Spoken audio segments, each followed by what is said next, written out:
Assalamualaikum warahmatullahi wabarakatuh.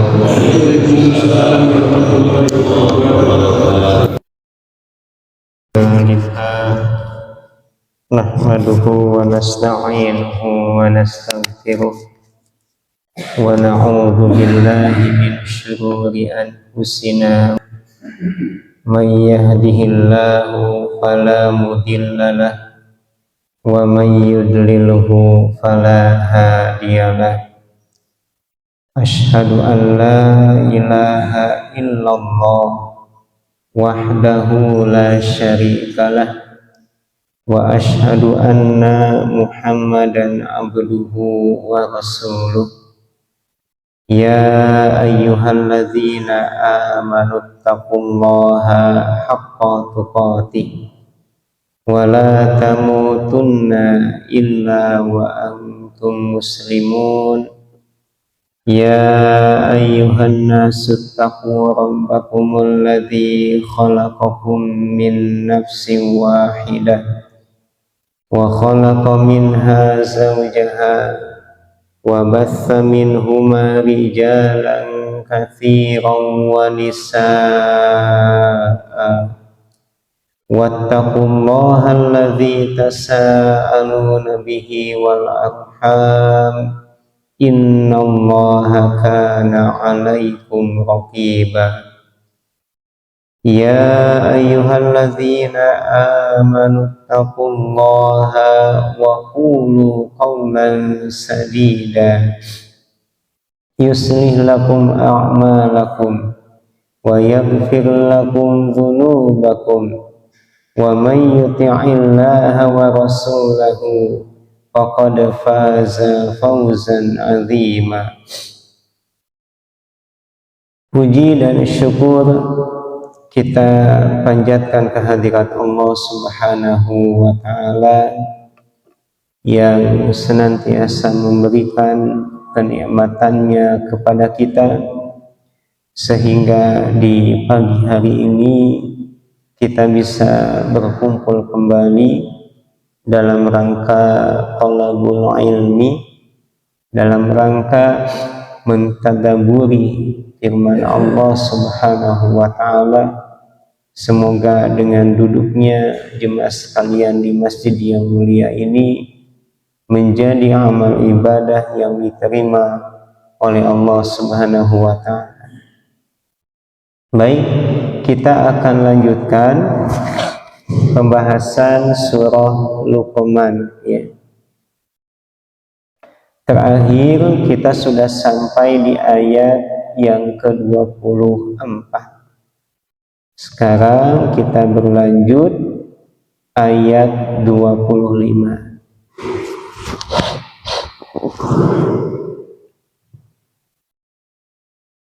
Parantos pendapat bunyinya wala in sa'altahu.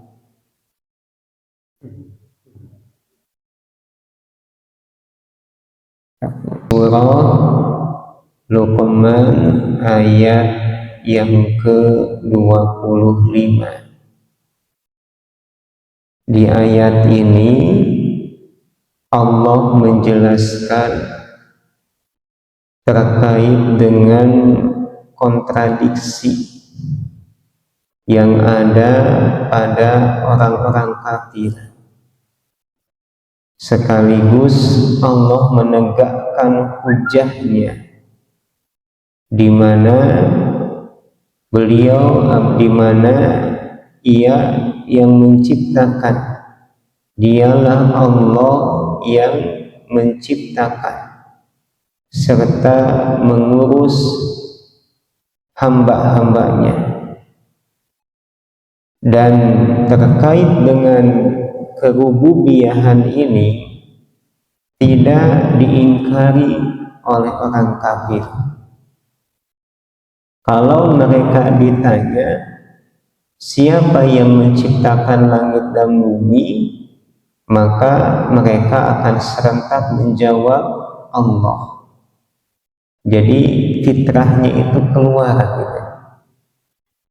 Maka katakan kepada mereka, alhamdulillah, segala puji bagi Allah yang telah menampakkan serta menegakkan hujahnya sehingga manusia mengakui akan kerububiyahannya. Dalam ayat yang akan kita bahas juga, di sini Allah menjelaskan terkait dengan kuasanya yang sangat agung. Milik Allah lah apa yang ada di langit dan apa yang ada di bumi. Allah Maha Kaya, Allah Maha Terpuji, baik zatnya ataupun sifatnya. Kemudian ayat yang kita bahas juga ini mengenai kalimat Allah, ya. Allah Subhanahu wa ta'ala menjelaskan terkait dengan kalimatnya, firman-Nya, ilmunya yang sangat luas. Nanti kita lihat ayatnya di mana Allah mengumpamakan atau memberikan gambaran ibarat hanya pohon yang ada di bumi itu dijadikan pena, sedangkan lautan yang sangat luas dijadikan tinta. Maka kalaulah pohon itu digunakan untuk menulis kalimat atau ilmu Allah sampai tintanya habis, lautan habis diganti sampai 7 lautan, maka tintanya habis tapi kalimat Allah belum selesai ditulis. Ini menunjukkan betapa luasnya kalimat firman Allah Subhanahu wa ta'ala. Nah, kita lihat ayat 25 jemaah sekalian. Allah berfirman, wala sa'altahum, dan sungguh jika kamu bertanya kepada mereka, yaitu kepada orang kafir, kepada orang musyrik, man khalaqas samawati wal arda, siapa yang mencipta langit dan bumi, la yaqulun Allah, niscaya dia akan menjawab Allah. Nah, ini terkait dengan tauhid rububiyah.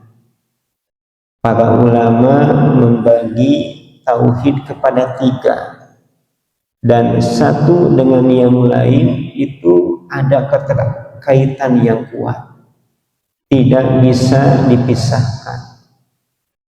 Yang pertama ada tauhid rububiyah, yaitu meyakini bahwasanya Allah yang Maha Esa, yang menciptakan langit, bumi, serta apa yang ada di dalamnya. Kemudian yang kedua tauhid uluhiyah, yaitu meyakini bahwasanya Allah lah yang satu-satunya zat yang disembah. La ilaha illallah, tidak ada yang berhak disembah melainkan Allah. Nah, kemudian yang ketiga adalah tauhid asma dan sifat, terkait dengan nama-nama Allah, sifat-sifat Allah yang mulia. Maka kita meyakini bahwa Allah Subhanahu wa ta'ala memiliki nama dan sifat yang berbeda dengan makhluk. Nah, kanggo kaum musyrikin terkait tauhid rububiyah mengakui. Tetapi yang menjadi permasalahan ketika mereka diperintah untuk sujud hanya kepada Allah, menyembah kepada Allah, maka disinilah permasalahan utama umat manusia terkait tauhid uluhiyah. Di tengah keyakinan bahwa Allah yang mencipta langit dan bumi, tapi kenyataannya sebagian manusia malah menyembah Tuhan selain Allah. Alhamdulillah, kulil hamdulillah, segala puji bagi Allah Subhanahu wa ta'ala yang dengan kuasanya Allah membuka fitrah manusia. Mereka mengakui bahwa memang alam semesta ini ada yang menciptakannya. Ya, walaupun kita tidak menafikan ada sebagian kecil dari manusia yang menganut paham mulhid, ilhad, ya, ateisme, yang menganggap bahwa alam semesta itu ada dengan sendirinya, ya. Maka orang ateis itu, Pak, sampai sekarang ada, ya, yang mengakui tidak ada Tuhan yang mencipta alam semesta. Nah, ajaran ateis ya tentunya bertentangan dengan fitrah, dengan dalil akal, ataupun dengan dalil nakli, terutama dengan dalil nakli, ya. Nah, kalau misalkan mau menggunakan dalil akal, maka dalam kehidupan sehari-hari pun kita bisa menilai sesuatu, bahwa apa yang ada di hadapan kita itu ada yang mengatur, ada yang mengurusnya. Seperti hanya kalau kita dipersilahkan untuk masuk ke dalam rumah, kemudian di hadapan kita itu ada meja makan yang terhidang di atasnya ragam makanan, kemudian piring disusun sedemikian rupa, gelas, garpu, sendok disusun sedemikian rupa. Nah, maka ketika akal ditanya, apakah meja makan yang tersusun ini bisa seperti itu dengan sendirinya? Maka akal menjawab tidak, pasti ada yang mengaturnya. Nah, demikian halnya alam semesta beserta isinya. Bagaimana keseimbangan yang terjadi di dalamnya, adanya siang dan malam, bagaimana bumi mengelilingi matahari, bagaimana planet-planet, ya, di atas hilir mudik berseliweran tanpa diadu satu dengan yang lain. Atau jangan jauh-jauhlah, kata Allah, wa fi anfusikum afala tubsirun, coba perhatikan apa yang ada pada diri kalian, tidakkah kalian melihat? Bagaimana Allah Subhanahu wa ta'ala menggerakkan denyut jantung kita, denyut nadi kita, bagaimana Allah mengalirkan darah yang ada dalam tubuh kita, bagaimana Allah membiarkan lambung ini bergerak sedemikian rupa sehingga bisa menghancurkan segala bentuk makanan yang masuk di dalamnya. Itu di luar kuasa kita, jemaah sekalian. Maka kita berkata, alhamdulillah, segala puji bagi Allah yang telah memberikan kenikmatan kepada kita semua, sehingga kita mengakui bahwasanya tidak ada yang mengatur alam semesta dan isinya melainkan Allah.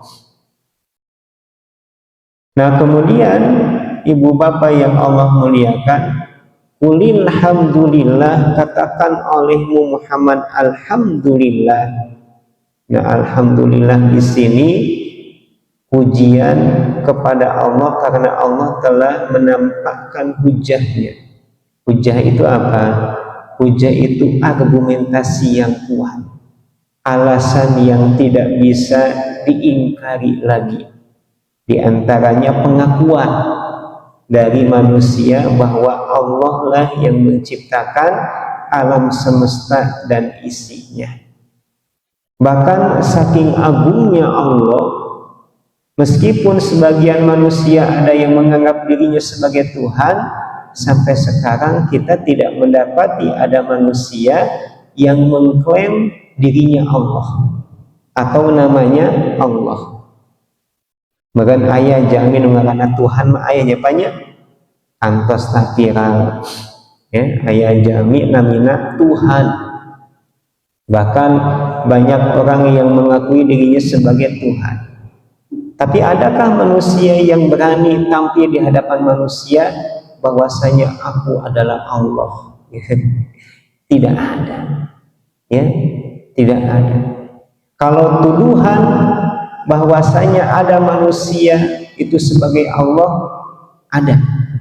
Seperti hanya kelompok Syiah yang ekstrim, kelompoknya Abdullah bin Sabah. Dia datang kepada Ali bin Abi Thalib dan mengatakan, Antallah, wahai Ali, engkaulah Allah. Ya? Maka pada saat itu Ali pun murka, dia tangkap kelompok Syiah tersebut dan dihukum, dibakar secara hidup-hidup. Saking marahnya Ali pada saat itu. Tapi sampai sekarang kita tidak mendapati ada orang yang mengaku bahwa saya adalah Allah. Gitu. Kalau yang mengaku dirinya Tuhan ada, ya, seperti halnya Fir'aun. Dia berkata, Ana Rabbukumul A'la, akulah Tuhan atau Rabb kalian yang paling tinggi. Ya. Maka fitrah manusia menolak. Jemaah sekalian, menolak bahwa dirinya mengklaim pencipta alam semesta dan isinya. Bal aktsaruhum la ya'lamun, kebanyakan mereka yaitu kaum kafir, orang musyrik itu tidak mengetahui, ya, tidak mentadaburi pencipta dan ciptaannya. Nah, kalau misalkan manusia tidak ada keinginan menggunakan akalnya untuk memperhatikan ciptaan Allah, lalu bagaimana dia bisa menyembah Allah? Kan gitu. Kemudian di ayat yang ke-26 Allah berfirman, Lillahi ma fis samawati wal ardi, miliknya lah, yaitu kepunyaan Allah yang esa, apa yang ada di langit dan apa yang ada di bumi. Segala bentuk kekuasaan, kerajaan itu milik Allah. Innallaha huwal ghaniyyul hamid. Sesungguhnya Allah Maha Kaya. Allah tidak membutuhkan makhluknya. Al-Hamid maknanya ialah Al-Mahmud, Allah yang terpuji. Baik dari segi zatnya, sifatnya, perbuatannya, nikmatnya, ya, termasuk bagaimana Allah mengurusi makhluknya, ya. Nah, jemaah sekalian yang Allah muliakan, lalu di ayat yang ke-27 Allah menerangkan kepada kita terkait dengan karunia yang Allah berikan kepada makhluknya, kenikmatan yang Allah berikan kepada mereka.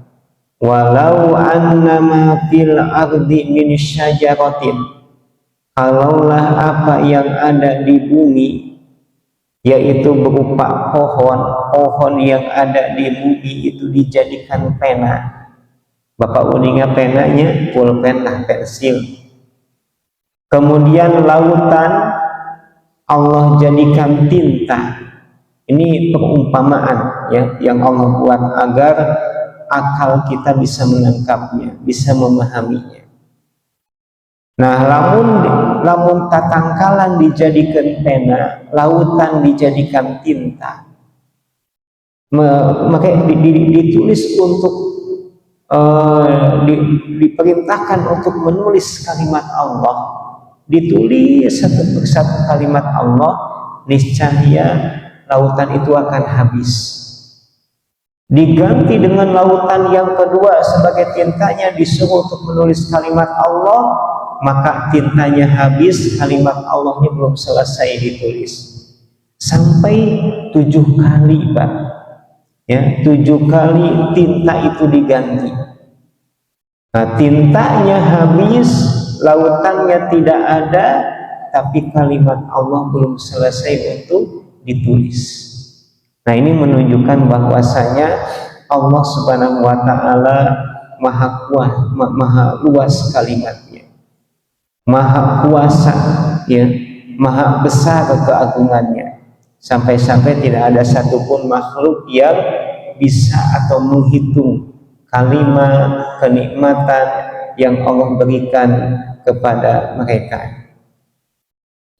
Kemudian Allah tutup dengan ayat innallaha azizun hakim, sesungguhnya Allah aziz, maha perkasa, yang tidak bisa dilemahkan atau dikalahkan oleh makhluknya, ya. Hakim, Allah maha bijaksana. Bijaksana dalam hal apa?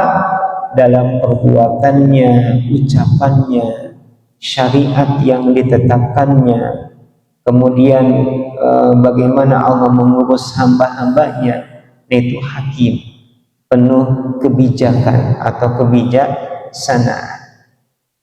Nah, jemaah sekalian yang Allah muliakan, maka ayat yang kita bahas menjadi pelajaran terkait dengan dalil, ya, bahwasanya kaum musyrikin di zaman Rasul mereka mengakui akan kerububiyahan Allah. Yang menjadi permasalahan itu ialah uluhiyahnya, ya. Padahal lamun aranjeuna yakin bahwa Allah nyiptakeun alam semesta jeung isina, kedah nama aranjeuna yakin bahwa teu aya anu disembah kajati Allah Subhanahu wa taala. Tapi kenyataannya mereka menyembah selain Allah. Mereka membuat tandingan bagi Allah. Apakah orang yang meyakini tauhid rububiyah dan tidak meyakini tauhid uluhiyah dia termasuk orang yang kafir? Jawabannya iya. Ya, jadi tidak cukup hanya sekedar tauhid rububiyah, dia pun harus meyakini akan keuluhiyahan Allah, termasuk harus paham terkait asma dan sifat Allah Subhanahu wa ta'ala. Bal aktsaruhum la ya'lamun, kebanyakan manusia itu tidak tahu. Kemudian jemaah sekalian yang Allah muliakan, di ayat yang ke-28 tadi kita baca sampai ayat 30, ya.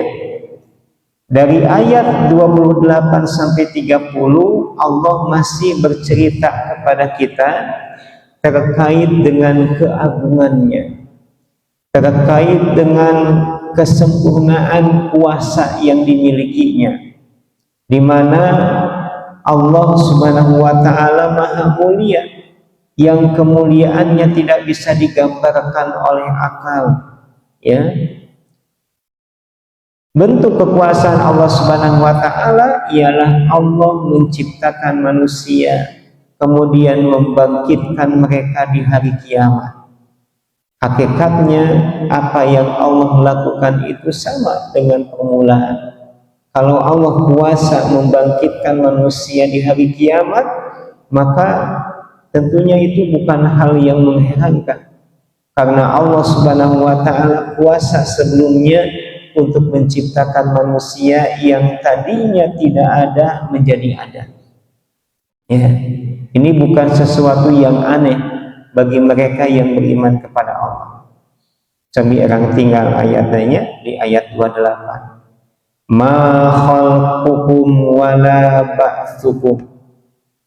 Di sini Allah bercerita terkait kuasanya, penciptaan kalian, kebangkitan kalian di hari kiamat, illa kanafsin wahidatin, melainkan seperti hanya jiwa yang satu, ya.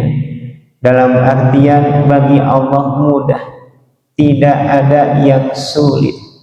Kalau Allah mampu menciptakan, Allah kuasa untuk mematikan, maka Allah pun kuasa untuk menghidupkannya kembali. Innallaha sami'un alim, sesungguhnya Allah maha mendengar. Maha mendengar atas apa? Apa yang dibicarakan oleh hamba-hambanya. Kemudian basir, Allah maha melihat terkait perbuatan yang dilakukan oleh mereka. Kemudian di ayat 29 Allah berfirman, alam taro, tidaklah kamu melihat, annallaha yulijul laila, bahwasanya Allah lah yang memasukkan malam ke dalam siang dan memasukkan siang ke dalam malam. Digilir siang dan malam itu, ya. Kalau di alam dunia, ya tentunya adanya siang dan malam itu sangat bermanfaat bagi umat manusia. Wa ja'alnal laila libasa wa ja'alnan nahara ma'asya. Di surah An-Naba, kami jadikan malam sebagai tempat istirahat dan kami jadikan siang sebagai waktu untuk mencari kehidupan. Dan inilah yang namanya alam dunia, jemaah sekalian. Siklus seperti ini terus akan terjadi sampai hari kiamat. Upami di akhirat, kumaha apa di akhirat? Aya siang sareng malam itu. Maka jawabannya tidak ada malam. Ya, yang ada adalah siang. Tapi siang nak di surga teh gitunya tedugi ka cahayana gitu, cahayanya itu sampai membuat penghuninya kepanasan. Tidak, terang tapi adem. Terang tapi adem, ya. Tidak ada cuaca dingin panas di surga matahari, ya. Walaupun ada cahaya yang dirasakan oleh manusia. Nah, tapi lamun di alam dunia mah ada siang ada malam. Bahkan kuasa Allah Subhanahu wa Ta'ala ada kalanya sebagian negara siangnya lebih lama ketimbang malamnya, atau malamnya lebih lama ketimbang siangnya. Dugi ka aya jalmi anu puasana mung 2 atau nepi 3 jam, ya. Lantaran setelah itu matahari terbenam. Matahari terbenam. Tapi ayat kalana oge gitunya jami bukana teh mung 3 jam. Ya, lantaran siangnya lebih lama ketimbang malamnya. Alhamdulillah orang mah di Indonesia gitunya, negara yang tropis yang dilewati oleh garis khatulistiwa, yang namanya siang malam itu seimbang, ya Pak ya, seimbang.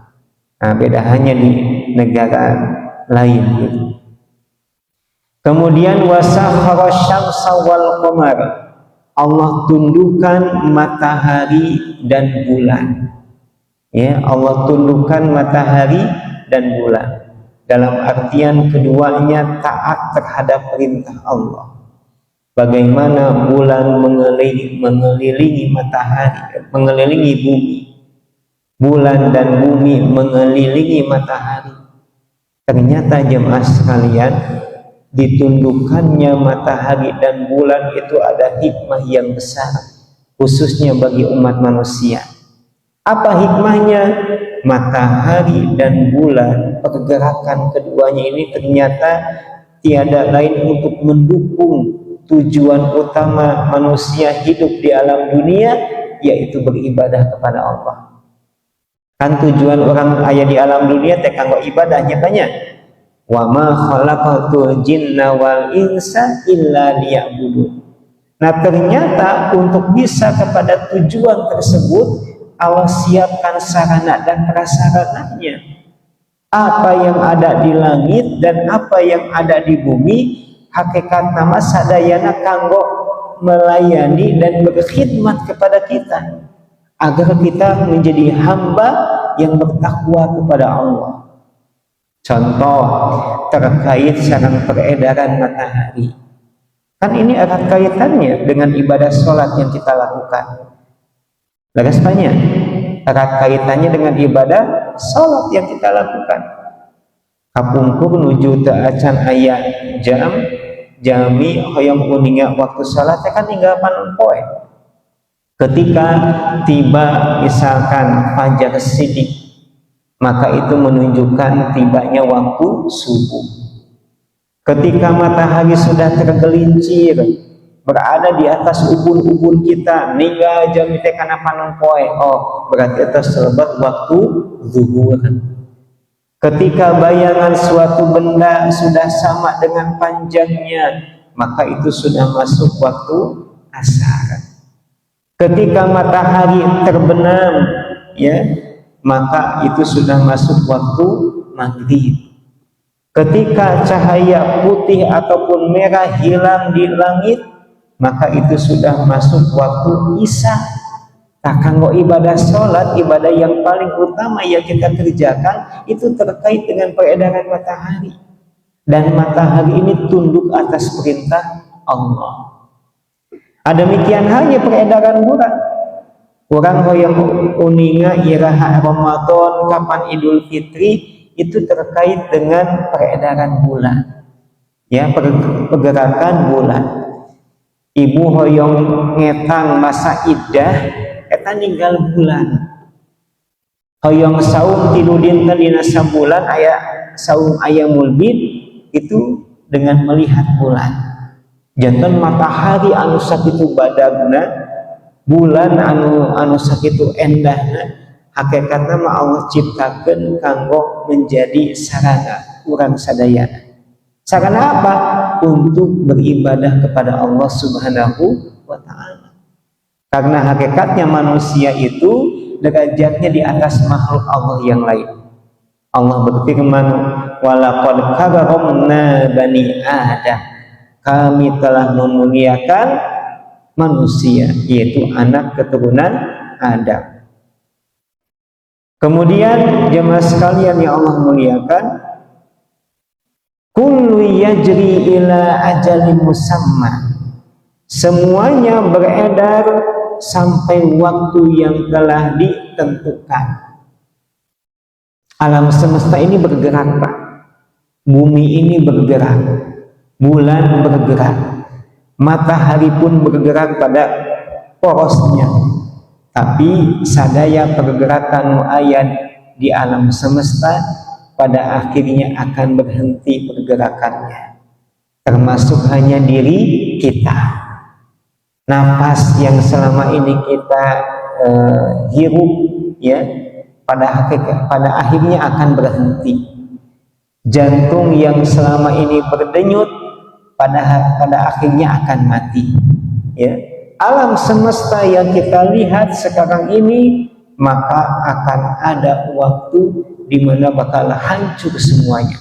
Nah, itu yang dimaksud dengan ila ajalin musamma. Wa annallaha bima ta'maluna khabir, dan sesungguhnya Allah Maha mengetahui atas apa yang kalian lakukan, ya, atas apa yang kalian lakukan. Nah, jemaah sekalian yang Allah muliakan, ayat berikutnya, dzalika bi annallaha huwal haqq, yang demikian itu tiada lain karena sesungguhnya Allah adalah al-haqq. Hari al-haq teh naon, Pak? Al-haq itu artinya ialah kebenaran, sesuatu yang tidak boleh diragukan. Jantan Allah menciptakan panon poe itu hak. Allah menciptakan bulan itu hak. Allah menciptakan manusia itu hak. Jadi Allah menciptakan orang di alam dunia itu lain kanggo main-main gitu ya. Ada tujuan yang mulia, ada tujuan yang agung. Wa annama yad'una min dunihi al-batil, dan apa yang disembah selainnya adalah perkara batil. Orang yang menyembah Allah Subhanahu wa ta'ala, dia yakin bahwasanya Allah lah Rabbnya, Allah lah sesembahannya, dialah Allah yang menghidupkan, yang mematikan, dialah Allah yang akan membangkitkannya di hari kiamat. Tapi bedanya dengan mereka yang menyembah selain Allah, ya, mereka hakikatnya ada di dalam keraguan. Mereka tidak yakin bahwa apakah Tuhan yang bisa memberikan manfaat ataukah menolak mudarat. Nah, karena apa yang disembah selain Allah adalah al-batil, wa annallaha huwal aliyyul kabir, dan bahwasanya Allah dialah al-aliyyu, Allah maha tinggi. Ya, nah ini tidak bertentangan dengan zat Allah yang ada di langit, yang ada di atas arsy. Ya, bukankah langit itu tempat yang tinggi? Demikian hanya arsy, demikian hanya arsy. Allah Subhanahu wa taala yang menciptakan kita di dunia, yang mematikan kita di dunia, maka Allah pun kuasa untuk membangkitkan kita nanti di alam mahsyar, di hari kiamat. Kemudian ayat yang kita bahas juga menjadi dalil akan kuasa Allah Subhanahu wa taala, di mana Allah menciptakan langit dan bumi, kemudian Allah menundukkan matahari dan bulan. Tiada lain hal itu agar menjadi pelajaran khususnya bagi umat manusia. Makhluk anu sakitu ageuna tunduk jeung patuh ka Allah, apalagi kita, kan gitu ya. Harusnya kita lebih takut kepada Allah Subhanahu bisa dengan sendirinya. Maka yang abadi hanyalah Allah Subhanahu wa ta'ala. Nah, kemudian jemaah sekalian yang Allah muliakan, kita pun melihat bagaimana keteratan Duh, ya hebat pisan.